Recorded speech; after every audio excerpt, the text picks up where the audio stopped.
नमस्ते सभी को, मैं हूँ सृष्टि और आज हम Bhagavad Gita chapter 8 attaining the supreme के श्लोक 17 को कवर करने वाले हैं। आई होप आप लोग मुझे देख पा रहे हो। यस, रोज की तरह पहले मैं संस्कृत में श्लोक को पढ़ूंगी, उसके इंग्लिश ट्रांसलेशन को देखेंगे और मीनिंग को समझेंगे। तो चलिए शुरू करते हैं। सहस्रायुगा पर्यन्ताम् आहार्यद ब्रह्मणो विदुः रात्रिं योगा सहस्रन्तां तेहो रात्रा विदो जना.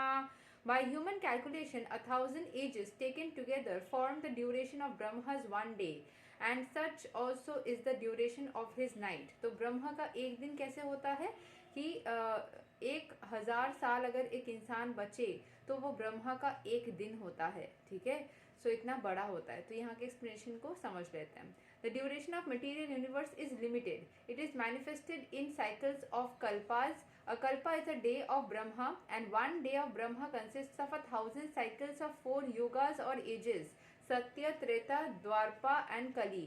The cycle of Satya is characterized by virtue, wisdom, and religion, there being practically no ignorance and vice, and the yuga lasts for 1,728,000 years.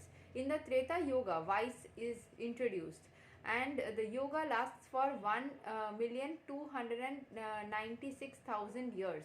In the Dwarpa Yoga, there is an even greater decline in virtue and religion, vice increasing. मतलब negativity यहाँ पे increase हो रहा है जितना I can understand. And this yoga last for 864,000 years.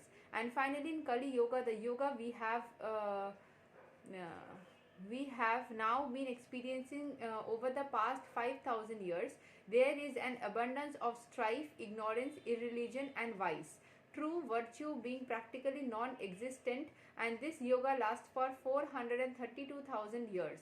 In Kali Yoga, देखो यहाँ पे 432,000 ईयर्स है, तो लोग बोल रहे 2012 में डिस्ट्रॉय हो जाएगा, इस ईयर में डिस्ट्रॉय हो जाएगा, उस ईयर में डिस्ट्रॉय हो जाएगा, बहुत सारा ईयर है अभी भी. So in Kali Yoga, vice increases to such a point that at the termination of the yoga, the Supreme Lord himself appears as the Kalki Avatara, vanquishes the demons, saves his devotees, and commences another Satya Yoga. तो फिर से वो cycle start होता है. देखा, मुझे यही चीज़ लग रहा था, लेकिन इसके बारे में कोई बात ही नहीं करता है कि पहले सत्य योग, फिर आपका क्या था, त्रेता योग, फिर द्वारपा योग, फिर कली योग, फिर से वो साइकिल स्टार्ट होता है, फिर से सत्य त्रेता, फिर से एक नया सत्य युग स्टार्ट होगा.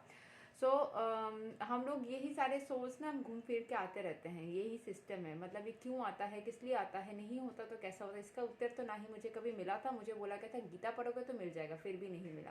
So sad. बट सत्य यही है कि हम लोग आए ही क्यों, ये सोर्स आए ही क्यों, कोई ज़रूरत ही अगर आते ही नहीं, ये चीज़ पूरी जो ब्रह्मांड की स्ट्रक्चर है ये होती ही नहीं.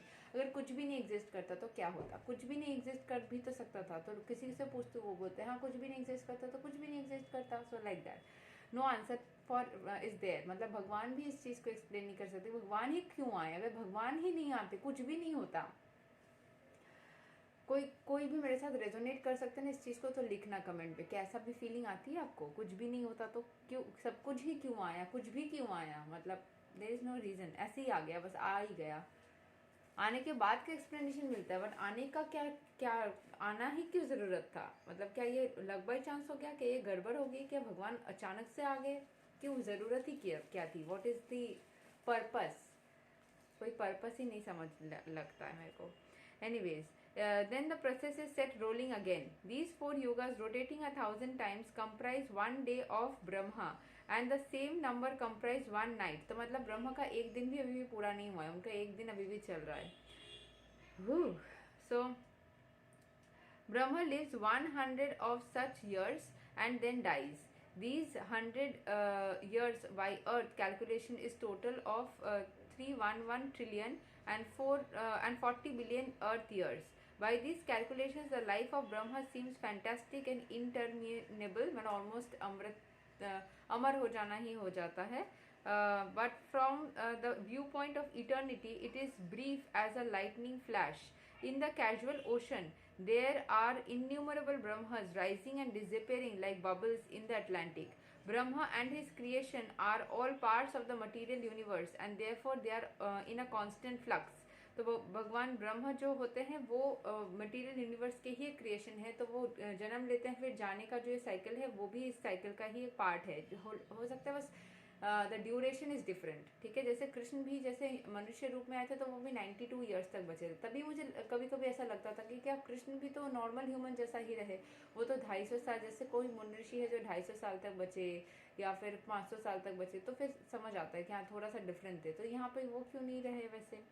सो these are some doubts which I also still have not been able to overcome. तब लगता है कि क्या वो सच में पावरफुल है, फिर लगता है उनका नाम जापने से तो कुछ मिरेकल्स होती है, तो वहाँ पे वो चीज़ मैच नहीं कर पाती।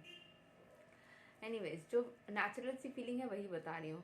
इन the causal ocean there are innumerable Brahmas rising and disappearing, तो ऐसे बहुत सारे ब्रह्मा आते हैं, ब्रह्मा जाते हैं। In the material universe not even Brahma is free from the process of birth, old age, disease and death. Brahma, however, is directly engaged in the service of the Supreme Lord in the management of this universe. Therefore, he at once attains liberation. Elevated sannyasis are promoted to the Brahma's particular planet, Brahmaloka, which is the highest planet in the material universe and which survives all the heavenly planets in the upper strata of the planetary system. But in due course, Brahma and all the inhabitants of Brahmaloka are subjected to death according to the law of material nature. सो ब्रह्मा जो है उनको तो मुक्ति मिल जाती है, जितने भी elevated सन्यासी से वो ब्रह्मलोक में जाते हैं एंड वो भी इसी साइकिल से गुजरते हैं जैसे कि ब्रह्म को गुजरना पड़ता है। So Brahmaloka which is the heavenly planet of the upper strata of the planetary system, but in due course Brahma and all the inhabitants of Brahmaloka are subjected to death according to the law of material nature. So यही तक था श्लोक number 17 of Bhagavad Gita chapter 8। यहाँ पे हमने ब्रह्मलोक युग के बारे में जाना, किसका कितना स्पैन था वो हमने सीखा, कितना कलियुग का कितना स्पैन होगा, कितना हमने ऑलरेडी स्पेंड कर चुके हैं, कुछ कैलकुलेशंस हमने सीखा। हालांकि this calculations are subjected to change always, but कुछ हद तक इतना ऐसा ही हो चुका है, मान्यता है, एंड आगे भी ऐसे होने वाला है, ये भी मान्यता है। बस मान्यता ही एजम्पशन है, जैसे मैंने बताया मेरी भी कुछ डाउट्स क्लियर नहीं है, वो शायद कोई भी नहीं कर सकता क्लियर।